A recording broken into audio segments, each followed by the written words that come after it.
You don't even know it. Oh, high class niggas. This shit sound crazy. Fly shit only. This shit sound You know what I'm saying? It's $1,000 pair of shoes, you don't even know it. It's $1,000 pop lane, you don't even know it. Just $500,000 car, you don't even know it. I came up from the bottom, you don't even know it.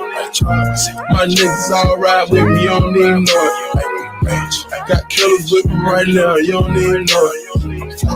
This $1 million watch, nigga, you don't even know it.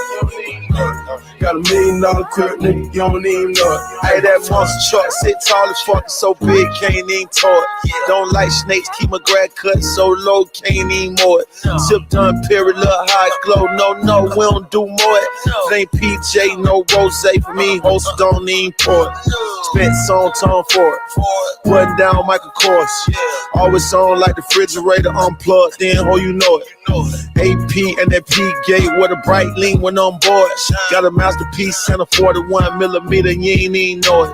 Keep the 45 in my pocket, I ain't gon' show it till I have to pop it, then you gon' know it. Damn, who shot you, they don't even know it. Hawks game, fucking Floyd. TV seat, front row it. Rocco the Dunn, CEO it. Ain't got a rapper, you know it. It's $1,000 pair of shoes, you don't even know it. It's $1,000 pop lane, you don't even know it. Just $500,000 car, you don't even know it. I came up from the bottom, you don't even know it. My niggas all ride with me, you don't even know it. Got killers with me right now, you don't even know it. This $1 million watch, nigga, you don't even know it. Got $1 million crib, nigga, you don't even know it. Hey, that nigga show you that re-rock. You ain't even know it. I die over these Reeboks. Hey, it's Jose Galison. You're watching No Way Jose. You can find me on the No Way Jose YouTube channel, all the major audio podcatchers, and Odyssey as well. Credit to my friend, my Twitter homie, at Jolly on McVeigh. He's the guy who put that edit together. Surprisingly, it's one of the first times it wasn't a Jinx edit, although Jinx is the fucking man as well. I think Jolly, I would assume, probably kind of fall in his footsteps for that one. I know he's a big fan of Jinx as well, so I'm sure he'll be pleased to hear me, kind of lump the two together. But today, if you guys couldn't tell by the intro, it's clearly JFK oriented. I'm doing a JFK series. We're starting off, and my guest is Matt Crumpton. I do want to let you guys know what the deal is. So with how this works with the Patreon and all, right now I'm not doing the public live streams anymore. I stopped doing those. These are only private live streams. I still do the public ones for things like 4 Pony Boys, which next week, which I guess by the time it comes out, it'll already have happened. But I have Shane Cashman, who's a journalist for Timcast. He will be on the 4 Pony Boys with me, TopLobsta, Clint Russell, and Reed might show up. I haven't got a confirmation. Depends on what his work schedule is like that day. But go check that out. If you're watching this publicly, it'll already be out, so you can check it out and see if you like it. I'm not entirely sure what we'll talk about, but it should be a fun episode. He's an interesting fella. But if you want to be able to have access to that content, be able to watch the live streams or just watch it after and have the content in the meantime, because I do roughly, what I'll do is I'll put it behind the paywall, and about a week or so later, I'll put it up publicly.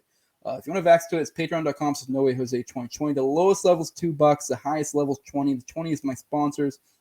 Sponsors are Mikkel Thorpe of the Expat Money Show. He also does it as a business, so go check him out. If you want to get the hell out of Dodge, he's your guy. If you want to get a passport to another country, have dual citizenship, whatever, he's your dude. He also does a show, like I said, the Expat Money Show. I have Jeremy, who has an Etsy store, etsy.com/shop/raising liberty. You can follow him on Twitter at Jeremy Rhymes. I have Toad, who's my co-host on Tower Gang. You can follow him. I think it's at Tower Gang Toad. Go check that out. We'll be on Timcast on January 17th, which I'm not sure if this should drop before then. So make sure to be there to support that. It should be fun. I think we're sending Clint and Top, and we're still up there about a third. Might get Fat Dave in there. I also have Zach Overacker, and you can follow him on Twitter at ZOVERACK, or Zoverack, I guess is the way you could say it. Also TopLobsta.com. You can get my merch. You can get Tower Gang merch. You can get a bunch of other shows merch as well. He's really cornering the market there. He also has stuff that's not show related, so I highly suggest go check it out. A lot of good stuff. He's the man. So use Jose at checkout for 10% off.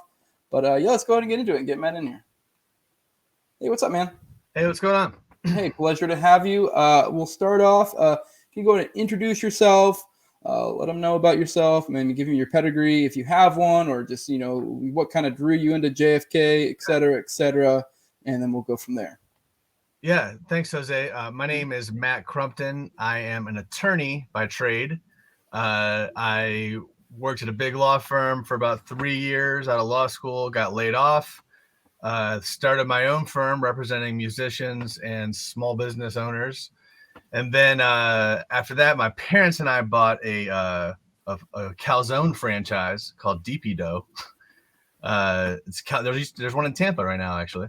And I was the CEO of the DP Dough calzone franchise for 7 years, sold that, bought some other stuff, bought a burrito chain and a campground, and working on opening a music venue in Columbus, Ohio. And the other thing that I do is I'm a deep researcher on the JFK assassination, and I just started the Solving JFK podcast after about 20 years of diving into it and 2 years of writing scripts and outlines and researching so that I had like citations and stuff. So that's kind of the general background. How I got into it.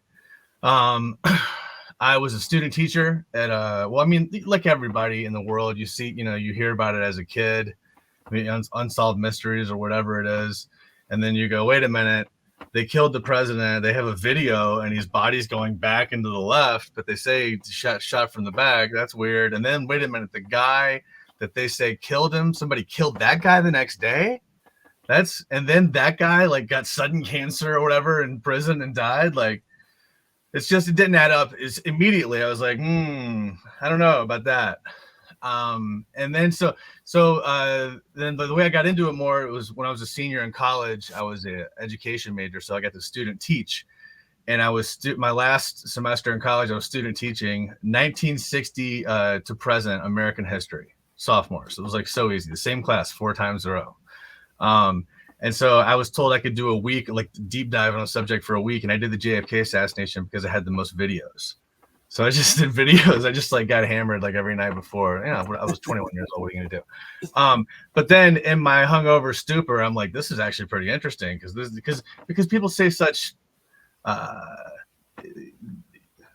they say things that don't make sense. You know what I mean? Like, and they're all so intense about it. So anyway, but that stoked my interest just in knowing, like, seeing kind of like we were talking about before, like, the depth of the JFK assassination. It's so cloudy. There's so many roads. That was when I got the first view of like, oh my gosh, I gave up because it was, there's the jungle of who it could be was too much. And I just couldn't figure it out. So I was like, yeah, there's something there, but I just don't know what it is. And I don't want to say the wrong thing. So, and then E. Howard Hunt's confession kind of hooked me back a little bit. I read in Rolling Stone. And that was just weird. It's, I mean, obviously when someone who's from the CIA tells you, here's what we did, you got to be a little skeptical that it's in good faith. But interesting nonetheless. And then, when I read a book called JFK and the Unspeakable, in 2000, like right after it came out. And that's when I was like, oh, this is a conspiracy. It's 1,000% a conspiracy done with certainty. So that's when I was like talking. I'm like, hey guys, what do we, wake up my wife in the middle of the night. Let me tell you about Ralph Yates. You know what I mean? Like crazy stuff. And then I went on the Facebook groups just to try to like find more like-minded people. Let's drill in the last few details and solve this. And I just got shellacked by everybody in the world who's like, what are you talking about, you psycho? Clearly the Warren Report got it right. Oswald acted alone. This fact. So there were so many facts against Oswald that I never knew. Like if you come up in you watch the movie JFK, obviously that was another big thing, the movie JFK. You watch that and then you go, well, it's obviously a conspiracy. There's literally no reasonable person who could think it's not a conspiracy. But there is evidence. Now, is that evidence manufactured is a different conversation. But evidence exists in the record. There's I'm sure we'll talk about it. But yeah, so anyway, that's a long-winded answer to how I got involved. Yeah, no, that first name. What would you say, Hunt? That was the guy who admitted to being one of the fellow assassins, right? Isn't that one of them? I remember I did a little bit of looking into it. he said that his role was a bench warmer that day. He was there in Dallas, and he drew basically he drew on a piece of paper what the hierarchy was, and he put LBJ at the top, and then he put Cord Meyer, who was, I think, the deputy director of plans, or I don't want to say the wrong thing exactly, but I'm not on that at this moment in time. but at any rate, Cord Meyer, and then LBJ, Bill Harvey, who a lot of people, he's been sort of a suspect for a long time. And then he said French shooter Grassy Knoll. So basically, he said that the CIA was involved, and essentially, E. Howard Hunt's story is the same story as Rolf Mowat Larson, this guy who's been making rounds. He was on Crystal and Sagar, and is basically the story. We're kind of getting into semantics a little bit. Okay. And what some of these arguments are. I mean, some people say it's a limited hangout, but I mean, if the whole thing's pretty much hanging out, how limited is it? So anyway, like what the argument is, it wasn't the CIA as an institution, and it wasn't even the former leadership of the CIA. It was a little side operation that got turned, without anyone's knowledge. And the real dispute there is Allen Dulles. The real dispute is to what extent was E. Howard Hunt doesn't mention Dulles, and he doesn't mention himself. That's kind of that's those are two reasons to, suspect him, or to question the complete veracity of what he's saying anyway. Yeah, I think at this point, like with the JFK thing, I think it's borderline undeniable to some extent there was a cover-up by the CIA.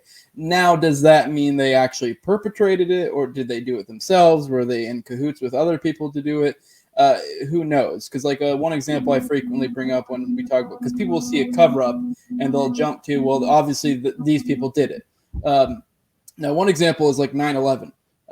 Now, maybe the CIA was involved or the FBI, I forget which. I mean, I kind of conflate the two so often. But I know for a fact, if you look into it, there was a ton of weird craziness among like Saudis where we did stuff where we covered up records, we moved Saudis out of the country, we did things to be able to kind of cover up their involvement to whatever extent it may be.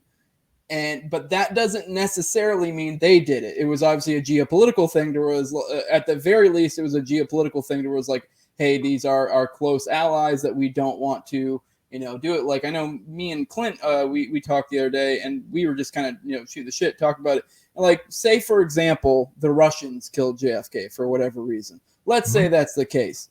It could 6% of people think that's what happened. Yeah.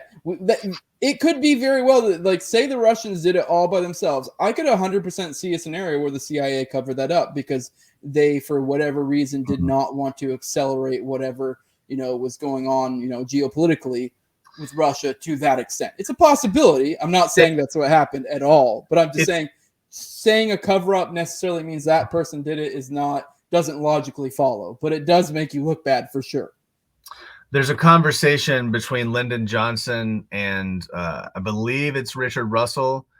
It might have been Earl Warren himself, but it's recorded. And basically, Johnson talks about what he had been told about Oswald going to Mexico City and meeting with the Russians and meeting with the Cubans. And basically, now we're getting into, if people are hitting me up with that's actually bullshit, blah blah. I'm just giving the overview. So the devil's in the details, and you got to provide your receipts. And we'll probably be getting to this with receipts at some point. But just the overview is that Johnson told everybody in the Warren Commission that Russia did it. It was a conspiracy. It's Oswald with Russia. We have to cover that up, because if not, he said, I want to take this out of the public arena and get it away from a situation where we could have 40 million Americans dead in 30 seconds. Yeah. So he's basically saying, like, the American people are going to demand nuclear retaliation, so we have to cover it up, because then they're going to retaliate against us, and Yeah, which, I mean, it makes sense, but it doesn't mean the CIA actually had a hand. Now, my thinking is they likely did, but I don't know. The same thing kind of applies with OKC. It's like, I think it's like undeniable as well, even to a greater degree with OKC, that the feds covered up. It's you'd be, I think you're just a fool if you say otherwise, honestly, if you understand the details of OKC. Now, whether like, if I was to say, I'd say it's like 100% chance it's a cover up. It's like probably an 80+% chance they had a hand in it, to be honest, is my opinion after looking through all of it. But I can't say that with certitude for sure. I read the first maybe 150 pages of Aberration in the Heartland of the Real. Mm-hmm. I want to dive back into that. I got sidetracked on some JFK stuff, but yeah, there's a lot there. I would encourage people to look into it because, you know, I'm sure you get accused of this all the time. I do as well. And, you know, being a lawyer, I'm trying really hard to keep my foot in the world of credibility here. But I think if people look into these issues and they understand what the primary sources are, this is not like, you know, some GeoCities website or like, you know, someone's friend's cousin's uncle. We're talking about FBI reports. Mm-hmm. You know, it's the same thing as the JFK assassination. We're talking about 26 volumes of evidence for the most part. Yes, there's some stuff after the fact, and then there's evidence that came from other investigations. But, you know, obviously for various reasons that we're all aware of, there are efforts to paint any dissenting views of current affairs or history as being crazy, kooky, and unacceptable. So we should fight that, which you're fighting the good fight on that. Yeah, I actually surprisingly I don't think I've ever gotten any pushback whatsoever. I have. It's funny, like Richard has, like my guess, and I'm sure maybe you will as well. But I don't think I ever try to put on an air that I'm that guy. I'm just a dude talking, and I usually do try to couch things I say and like, well, here's an alternative explanation. This could be that. These are just my thoughts. I'm speculating, what have you. But at the end of the day, if you come at me and be like, well, it says this, I'm like, I don't care.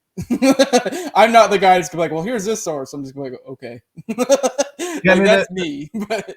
Right. Yeah. The question is, what could you prove in court? You know, what do you have evidence to? If you make a claim that's a factual proposition, you should be able to have some evidence to back it up, and then someone can disagree with you, and you can argue about what the evidence means and what the inferences are about regarding that evidence. There you go.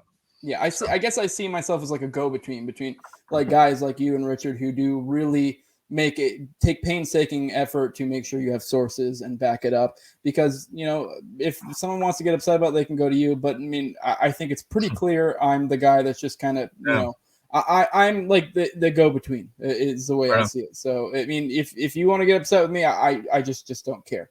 But let's go ahead and get into it. I want to start off with, we're going to just do basics this episode because, like, I do think a lot of people surprisingly just don't even know the basics, probably even myself included to some extent.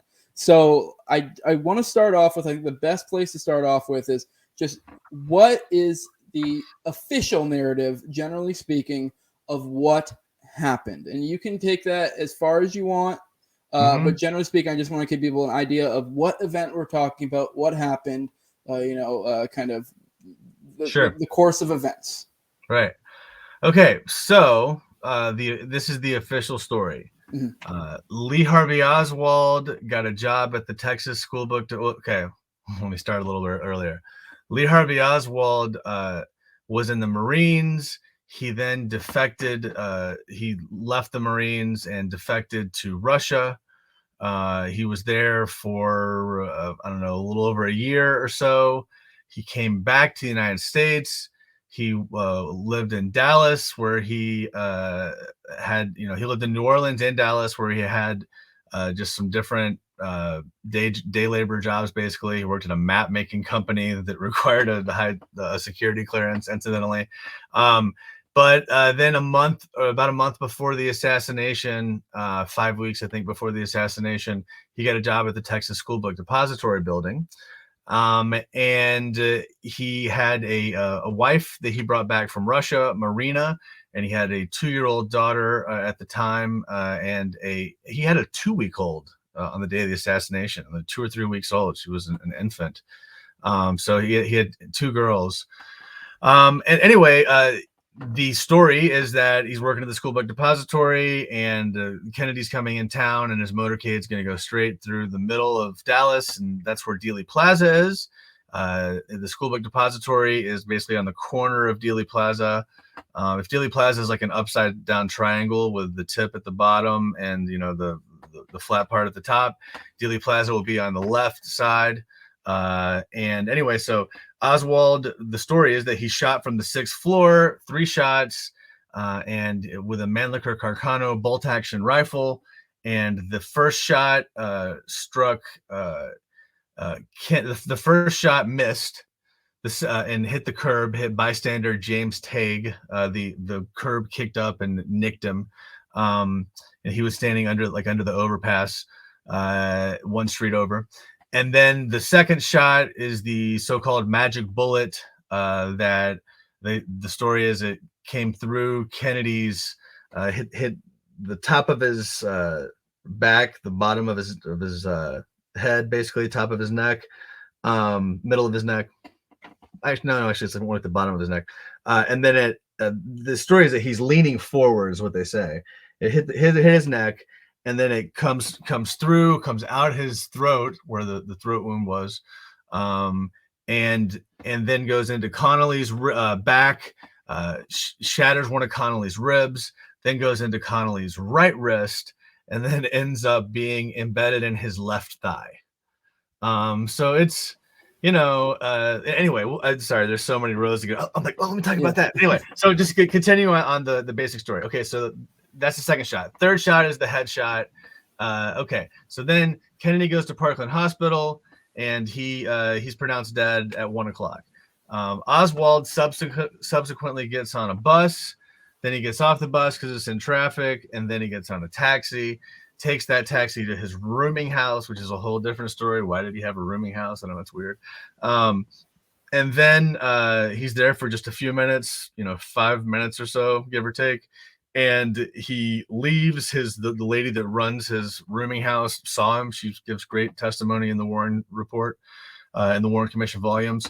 And anyway, so then the story is that he then leaves, walks down through Oak Cliff, kills Officer J.D. Tippett, and then goes to hide in the Texas Theater where he's arrested. He then goes he's taken into the police station, and he's there for questioning for a few days, although there's no tape recordings of the interviews. There are at least interrogation transcripts or interrogation written notes, but and then that Sunday morning he's taken to be transferred. He's scheduled to be transferred, and he's shot and killed by Jack Ruby. So that's the general story. All right, I do want to take a moment to dovetail with the official narrative, because I feel like at a certain point it almost takes two forks, because I think a lot of people focus on when it goes, Oswald, what happened to him, Jack Ruby. Now, I do want to just kind of get a summation of the official narrative of, from the perspective of like JFK and like his motorcade and like the people with him. What happens at that point? Because I know there's things with like the, where he ends up in the hospital, et cetera, et cetera. I think you probably know where I'm getting at, because I just want to let people know that side of things. So I'm sure we'll probably dig into that at some point, but I just want to make sure we're kind of setting the stage here before we get into it later. Yes, he goes to so he's taken to Parkland Hospital. He's pronounced dead. There are many doctors who see him there. The testimony and the written medical evidence of those doctors initially contradicted the final evidence, but we can talk about that later.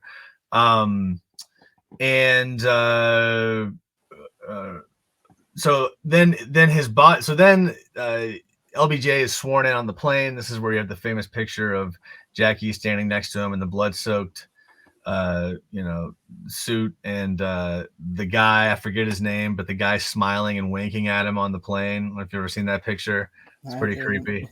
Picture this guy winking and smiling at him as he's being sworn in, and she's sitting there just covered in blood. But anyway, so then the plane left. There's the whole thing of the David Lifton theory of were there two caskets and the timing of the arrival and all that. And there is some stuff there, to that. To be honest with you, I've done the research on it, and it is coming up this season, but it's the medical evidence is going to be 6 episodes when we do it. It's real dense. There's a lot of material, but what I remember from that, the whole body swapping conversation, yes, there is some evidence for it, but it's it's not definitive and it's not necessary. It's not a necessary. It's just like an extra side. It's like a red herring to me. So it's kind of like it's one more thing that if that's true, that's crazy, but you don't have to believe that's true to think there's a conspiracy. Yeah. Well, all right. Now I want to focus on the characters. I think in my head, there's 3 main characters, really. I guess maybe you could say a 4th, like London or maybe Dulles or something. But I think the 3 main people really care about is obviously Kennedy, Oswald, Ruby. So I want to start with Kennedy. I know it sounds super simple, but like I said, we're setting the stage here. I want to go with who was Kennedy, and then I kind of want to lead into kind of like what kind of enemies has he made and who would have motivations to want him dead.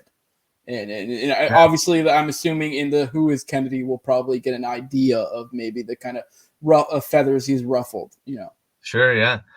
Okay, so Kennedy is, he comes from a wealthy family. His dad was involved in the alcohol business during the Prohibition era. His dad wanted to be involved in politics. His dad was ambassador to England, I believe under FDR, but I could be mistaken. His brother was the big guy that was supposed to be the political star. His older brother, and his older brother was killed in World War II. So he ran for he was in the Navy. He was a PT-109. It's a big movie about his basically his boat was attacked and he saved a lot of people on his ship. Anyway, this is the story that's been passed down, the legend that's been passed down. Anyway, yeah. So he was a senator. He was a congressman. Then he was a senator. So he ran in 1960 versus Richard Nixon, and he was more hawkish than Nixon during the election. So like history is nuanced. People want to be able to go, aha, Kennedy was a hawk, so he wasn't going to get out of Vietnam. Well, there's proof he was going to get out of Vietnam, but he was also trying to win an election. Yeah, and Western promises don't mean shit. Right. And what's funny is Nixon, and he was like, basically saying that Nixon was too weak on Cuba. Little did he know that they had the Bay of Pigs hooking up. Like Nixon was getting ready to invade, and he's like, "Shut up." Like, stop, you're giving it away. So anyway, Kennedy was by no means was he like he wasn't Tulsi Gabbard or whoever. He wasn't like coming in like no regime change wars or whatever. He was a pretty fairly run-of-the-mill politician at that point when he got elected. Now by the time he was assassinated, I think he was materially different than anything else we've really seen. I mean, Trump is a different conversation, okay, but I don't want to compare Trump to Kennedy. Yeah. Anyway, so that's who Kennedy. So yeah, I mean, obviously we could talk about the beginning of his. Obviously you've got the Bay of Pigs. Mm-hmm. So let's talk about the enemy. All right. So and while also talking about Kennedy at the same time. All right. So one of the first things that happens is the Bay of Pigs, and basically Kennedy was given plans that had already been drafted that Nixon was going to do. And this happened in April of 1961, just months after he had been inaugurated. Real quick, Nixon was running for re-election, correct? Correct. No, So Nixon was a vice president under Eisenhower. Okay. Who just served two really. terms as vice president. So it was like in his head, almost assumed he was going to get it, so he had drafted these plans. Right. Yeah. Eisenhower really liked to play golf. It's like, I like Ike, but Ike likes golf. Yeah. Like he gave his whole portfolio to Nixon pretty much. So anyway, well, especially when it comes to Cuba. Hmm. So all right, Bay of Pigs happened. So Bay of Pigs is pitched to Kennedy, and he basically says like, okay, that's fine. The idea is Cuban exiles are going to fight to get their homeland back, and we're going to facilitate that, right? Just like the same thing, America. Oh, we're going to provide the weapons, but we're no boots on the ground, right? Yeah. And the whole conversation was around air support, right? And so Kennedy said that's a line I'm not going to do that, because if we have air support, it's going to be clear that the United States did it. It's an escalation. It could lead to nuclear war. Like that's a line I'm not willing to cross. He told Allen Dulles that. Dulles nonetheless went forward with the plan. Everybody who was involved in the operation believed there was going to be air support the whole time. There was no conversation as to, well, it depends on if the president approves it. It was, hey, no, this is approved. So it came time to make that decision. They're losing. And they said, "What's the call, Mr. President?" "No, I told you you can't do it." "No," I said, "No, we're not doing it." So all these people died or were captured in the Bay of Pigs, and that made the Cuban exile community hated him. So there's your enemy number one, Cuban exile community, specifically the Cuban exile community that was already working with the CIA through various operations, Operation Mongoose and others, to pretty much foment discord in Cuba. I have a Jimmy Dore shirt that says "fomenting discord." So anyway, to be clear, real quick on this Cuba thing, though, because a lot of people try to make the case that the Cuban government wanted to have him dead. Now, sure. I would say this sort of restraint would actually show a show of good faith, in my opinion, on the part of towards them to some extent, or maybe willingness to work or not to go too far or not to cross that line. So I know a lot of people trying to make the case that maybe Castro. I mean, I guess maybe I'm jumping ahead a little bit. I struggle to believe that Castro himself would necessarily want to assassinate JFK, because I think he probably would see this guy's not willing to cross this line. So why would I? This would only accelerate things further. You know. 2 points on that. First of all, Castro at the time of the assassination was having back channel conversations with Kennedy to have a sort of a new peace. They were getting really, really close, and things were going really well.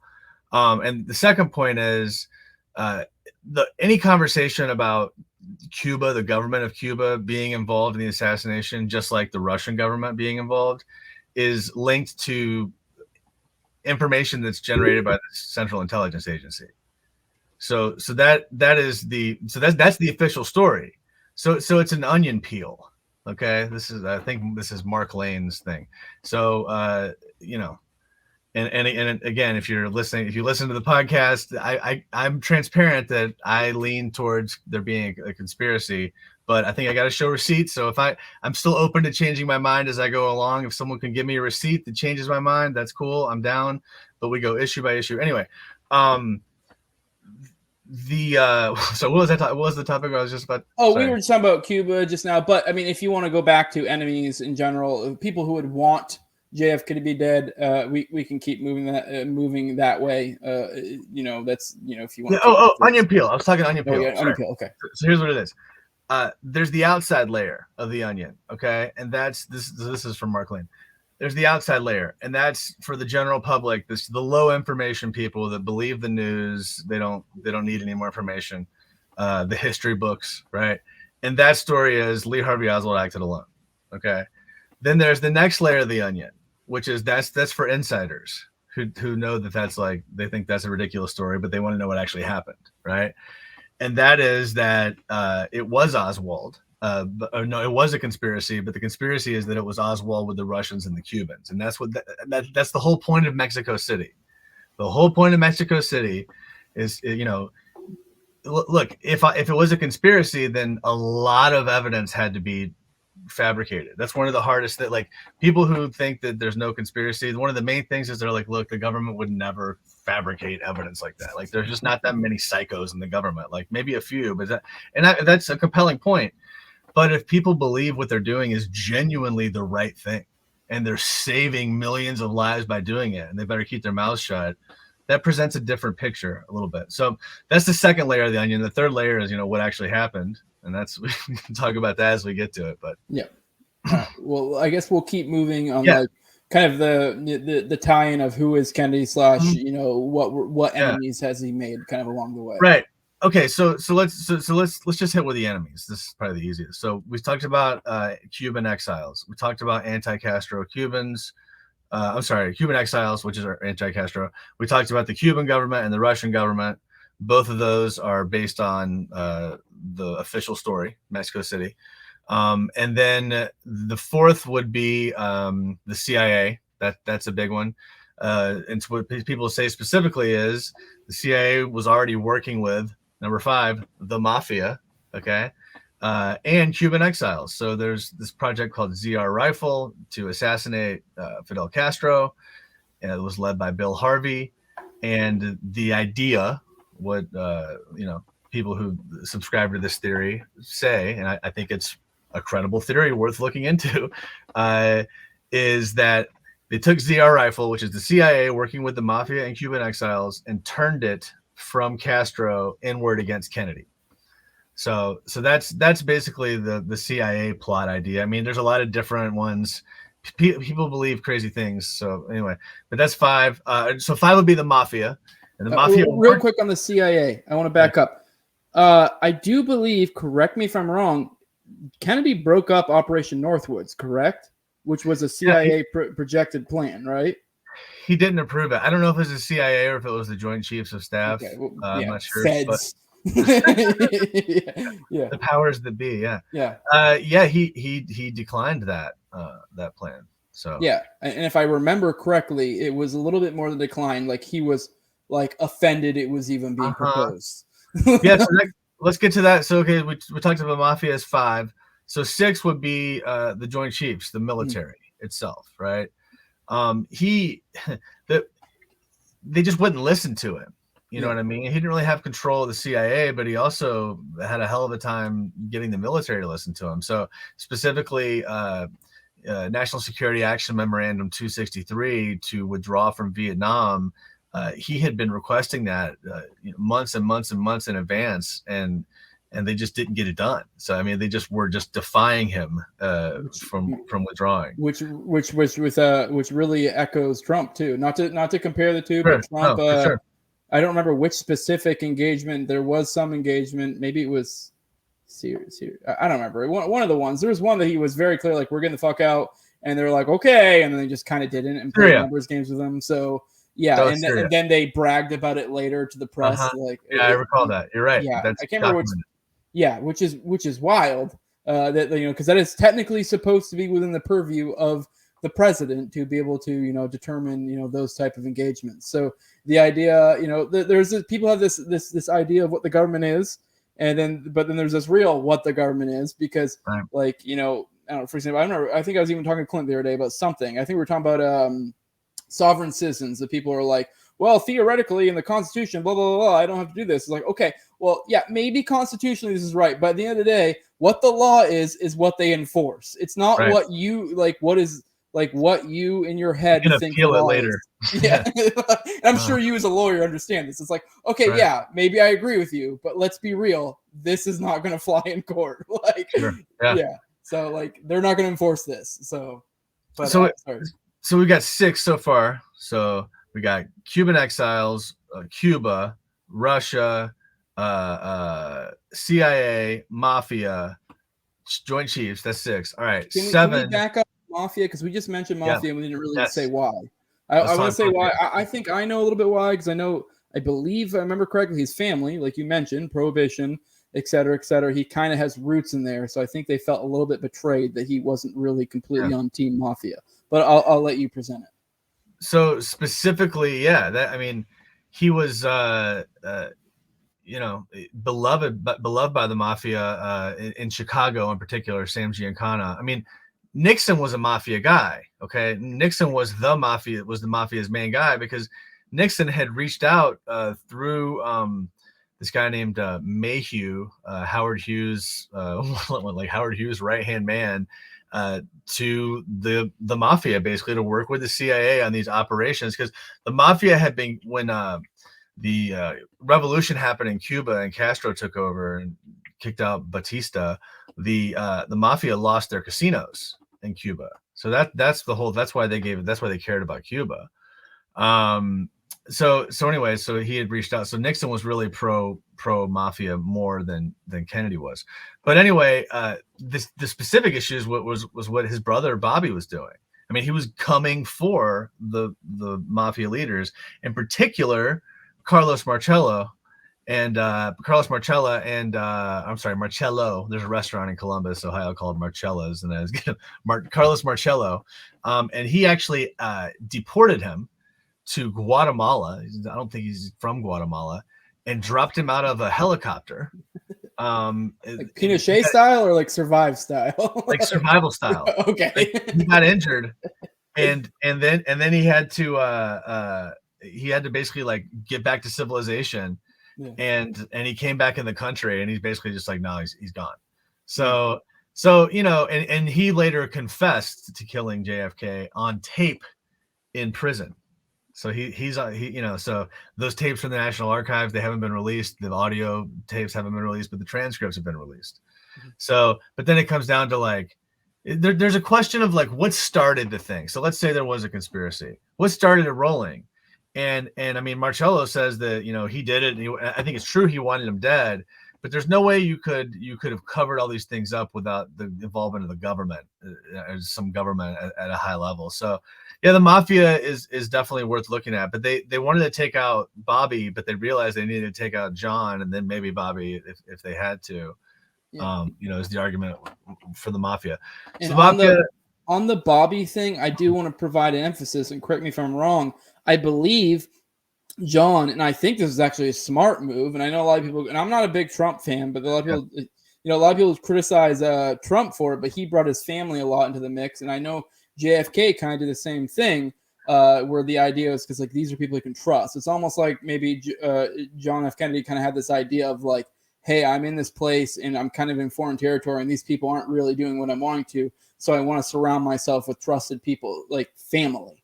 So, because I know that's it seems to be a point that I see repeated frequently whenever I look at JFK, is that he brought in family and let them take on a larger role than typical when it came to presidents. Correct me if I'm wrong, because So I mean, because that's kind of a point, you know.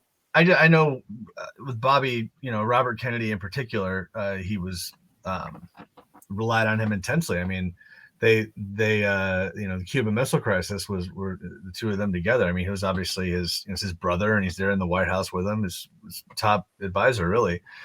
But so the mafia, that was their main beef, is they were being attacked, right? So that's number 7. Number 8 would be the FBI.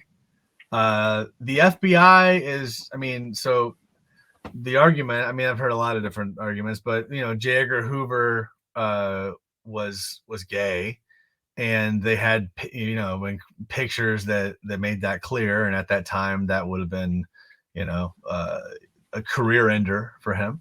Yeah. So anyway, I think he was worried that if this is one thing I've heard, if he is forced to continually go hard after the mafia, they're going to expose him, and because he didn't want to have to keep going after the mafia either.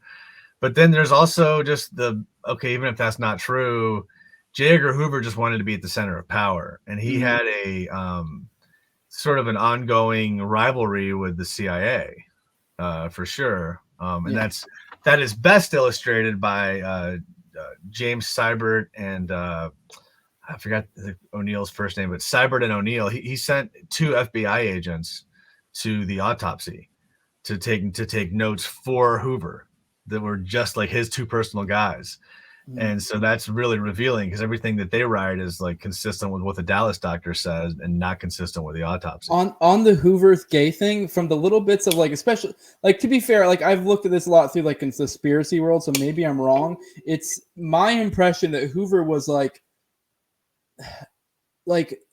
flagrantly, not flagrantly in like a, but like he wasn't really putting too much effort in really concealing it, because to the extent that he had dirt on everyone is the idea that I had, so that my impression too. And so he really wasn't trying too hard to hide it, because he was, God, I wish I remembered more of this, because I have looked at this before, but I know he did a lot of crazy shit like in that arena, and I have no problem with people being gay, but the idea was that he was so brazen about it. Like, I'm not saying he was like a flaming in like, you know, in the White House or whatever, but he would openly do stuff and not really put too much effort to conceal it, because he had dirt on everyone and he had control of the FBI.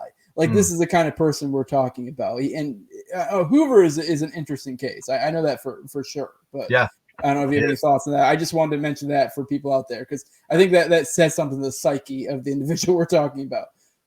That's a deeper dive for me. Yeah. I mean, most of what I know about the FBI's involvement, aside from the investigation itself and specific FBI agents and specific FBI reports about specific things, I need to get my head around the J. Edgar Hoover angle, but the FBI is definitely another potential conspirator. Another one would be the Secret Service. So, oh my gosh, man, like I'm gonna upset a lot of people here, but I don't think that the driver shot him. I always thought that was wild. I mean, I don't think that's that crazy. I honestly, that's almost on par with like, I mean, maybe not to that extent, but like almost like people say like holograms for 9/11 or something. Like, yes. So it's silly. So, exactly right, Yeah. and they go. So again, TikTok. All right. So I did an inventory of the comments. Like, what's the general vibe? People are saying, well, this is an informal poll. I had like 500 comments or something. I'm like, let's take a little informal poll. What is this? And it's like, I would say probably 20% of people are just, they go so hard on the Secret Service did it. And they all cite the same documentary that's currently on Netflix. There's a documentary on Netflix about how the Secret Service did it. Okay.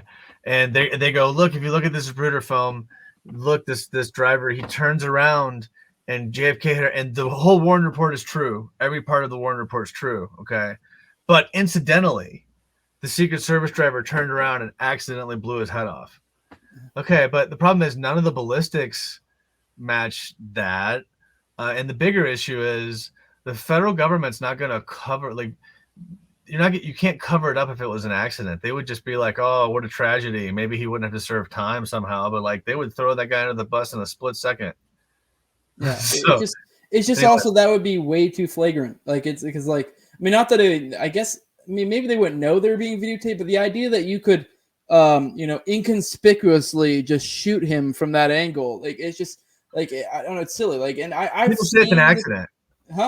People say that it was an accident. That's what the argument is. That's what it's just so wild. Anyway, just wildly firing. It makes no sense. The bigger, more credible. There's a guy named Vince Palomera, and he's the guy. Palamara. He's got a great YouTube channel.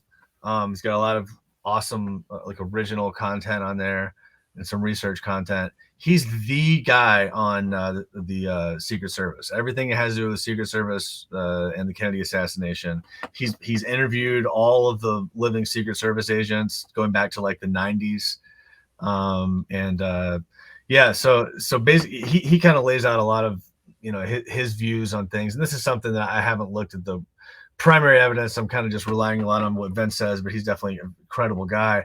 And it's basically the issues with the Secret Service are around why did the driver stop? There's like 70 people that say that the car stopped, right? And then there's a photo that shows the taillights. But if you watch the Zapruder film, it doesn't stop. So that raises questions. Well, what the hell's going on here? And this is also after the first shot, right? That's the idea, is that it's already been shot. He stops. Yeah. And to be fair, like obviously you could say rationally the move would be to speed up and get the fuck out of there. Mm-hmm. But I mean, people don't always react rationally in situations like that. I could totally see someone stopping to try to be like assess the situation. So sure, I mean, exactly. it's silly, like that's true. Yeah. The Secret Service would always, and this is something that has happened recently. Secret Service would always like get hammered the night before and all be hungover, but that's not really disputed in any way, and it's just the truth. Okay. Yeah. And I do want to make a point too, because people may make the point like, well, they're Secret Service and they're super trained and blah blah blah blah. Like, I don't know. I did 11 years active duty military. I mean, do me wrong, I was just a grease monkey. I was a mechanic. But like, and you're a lawyer, like my impression of the government in general is that's not always the case. Don't get me wrong, especially like I was never in some elite unit, but even my impression of like quote unquote elite units is like when you're in government, it doesn't always work like that. Like you don't like, yeah, I mean, maybe they're all, highly tuned machines, but I kind of doubt it. I also feel like there's still a chance that they're human. They're going to make mistakes. It's also a lot of times we glorify things to make them to be what we want them to be. So the other thing on the Secret Service on the day of the assassination and the motorcade, usually there were motorcycles that would be in front of, like immediately to the right and left of the car, not just behind it. They were behind it like a flying V. Okay. if you look at the Zapruder film. But there should have been next to it. That's how it was in other motorcades. And they also didn't have anyone positioned in these buildings. So there's no Secret Service agents that weren't part of the motorcade, which gets real weird when you have 3 witnesses who say they saw a Secret Service agent flash a badge at the top of the grassy knoll immediately after the shots were fired. Okay. All right. Now, what would be the motivations? Because I mean, you said they had the possible means, although I find that to be a little bit incredulous. But Secret Service? What would be their motivation? Do they have any motivation to have issues with them, or just maybe they were in cahoots with other agencies? But what? 1 second. Sorry. Sorry. Yeah. Okay. I'm right behind I'm near a sump pump and it's raining outside. Oh, gotcha. So the Secret Service, there's no scenario where the Secret Service did it alone. That's not a thing. Okay. The Secret Service is like an add-on. It's like a topping to your ice cream cone. Okay. But again, I don't want to get too far, out of turn. The issues with the Secret Service are just more of a couple of individuals. There are some key people there who weren't there. And I would just refer anybody that's interested in that side of it to Vince Palomara. He's got all the primary information. We'll get to that eventually, but that's probably 100 podcasts away. So yeah, and who have we not covered yet? Texas Oil. So that's a big one. He was going to do away with the oil depletion allowance, which basically it would have cost all these people that owned all this oil $100 million over a period of years, I think was the number. So it would have been a real material change, and Johnson ended up not doing that. So that's another thing. And then there's Vietnam and all that, but that sort of goes back to the military. It's kind of the same thing. So those are the key players. People say I went to the JFK conference this year in Dallas, and the Citizens Against Political Assassinations, Kappa. And there's a guy there who thinks Israel did it. Yeah. But there's not any evidence of that. I mean, it wouldn't surprise me. Israel's done some fucky shit over the years, but I mean, you got to provide me some evidence, you have to. So, I mean, I'm just trying to think of who else. I mean, people talk about the Umbrella Man, which is interesting. The Umbrella Man is interesting, but the Umbrella Man is not related to maybe related to the assassination, possibly. I don't know, but he certainly wasn't about to shoot a dart from his umbrella. I'll say that. So anyway, those are the key. Sorry, I'm all over the place, but those are the main suspects, if you will. And then Oswald, and the argument against Oswald is that he was first of all, he's just a terrible person. He hates everybody he's ever interacted with. Beats his wife. And he was a communist, and in fact, he's handing out pamphlets for the Fair Play for Cuba Committee in New Orleans, and he basically, he defected to the Soviet Union. Like, what more do you want? And basically, he's just this crazy communist, and he wanted to kill the president because he wanted to show that he could be somebody and he could really get back at capitalism or whatever. So that's the main argument. Is just, it's a little bit that he was crazy, and it's a little bit that like he wanted to kill him to make a name for himself, kind of argument. Yeah. Well, all right. We, like I said, we were going to do characters, but I mean, we're already an hour, and I'm fine with that. I think maybe next episode we'll probably focus on Oswald. Maybe the following episode, maybe we'll even focus more on Oswald and kind of get into the minutia of that, as opposed to just focusing the characters now. And I'm fine with, doing it this way. This is completely cool. This is great. But I do have a couple Patreon questions I did want to bring up. So, just so people know, if you're on the $5 level on Patreon, I'll put out for every episode I put out, you get to put out questions if you'd like to. I also give you a code because of the private streams. You can just drop a code in there to let me know you're on the $5 level. I give you a little, whatever code. I forget what this one was. And you can put it in the stream, and if you show up for the stream, I'll read it, kind of treat it like a super chat. But this is what I have. What do you think is the significance of General LeMay supervising the autopsy? I mean, I don't even know who General LeMay is, so maybe you can illuminate us on that. And and there's a follow up on after that, and that'll be it. I'll give a follow-up after Yeah, Curtis LeMay was the head of the Air Force. He did, in fact, he was there in the autopsy room. We know that from one of the orderlies who came forth to the Assassination Records Review Board, Paul O'Connor, I believe his name is, and basically there was a guy who was smoking a cigar in the autopsy room. And so the orderly walks over, the doctor's like, tell him to put that out. It's ridiculous. The orderly walks over and says, sir, please put that cigar out. We're trying to do an autopsy here. And LeMay takes a big puff of it and just blows it right in the guy's face. And he doesn't say a word. And then he's like, I read the name and it said LeMay. Right, he's like, awesome. I knew who he was, so I walked away.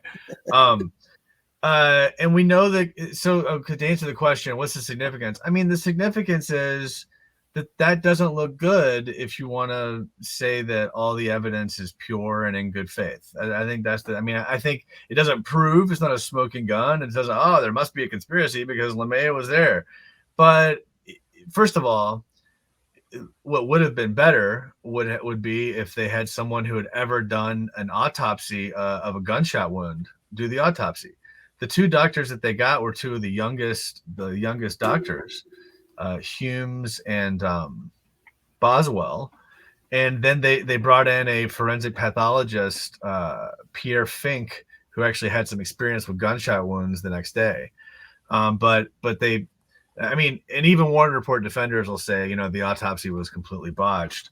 But yeah, back to LeMay, they would have had the right way to do it would be have someone who has experience doing this, and certainly not have, one of the potential alleged conspirators quarterbacking what to do next. And because they're actually telling him, you say that he was overseeing the autopsy. Well, what was he doing? He was saying, stop, don't make that incision. That's enough. Move on to the next one. It was like literally, giving orders out. And all this came out during, I believe it was Pierre Fink's testimony, maybe some of the other doctors during the Garrison investigation. So this is all stuff that's on the record.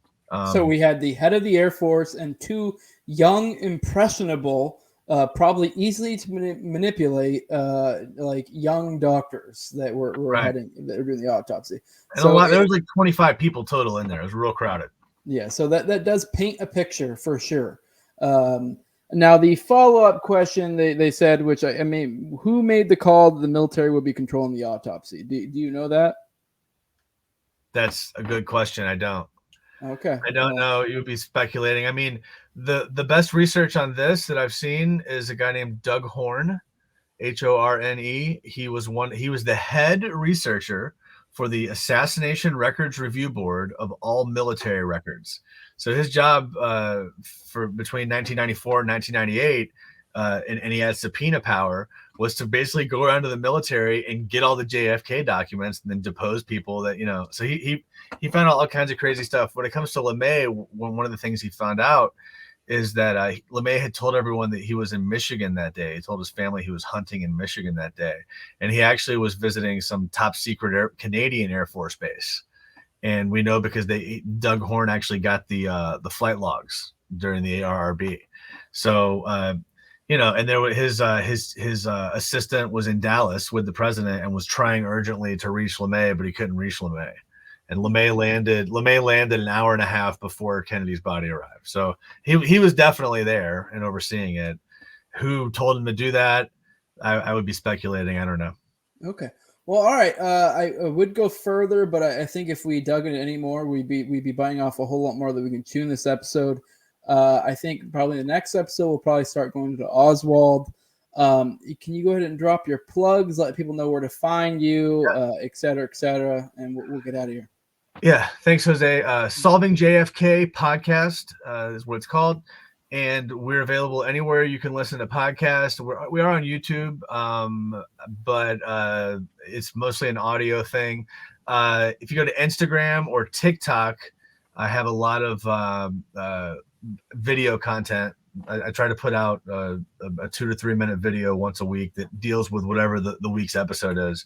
And we're going to look at all the evidence in the Texas School Book Depository building, at Parkland, at the J.D. Tippit murder scene, the Texas Theater, and then the Dallas jail. That's what we're looking at season 1. And then we go, what are the open questions? Where does this lead us? What do we have to look at next?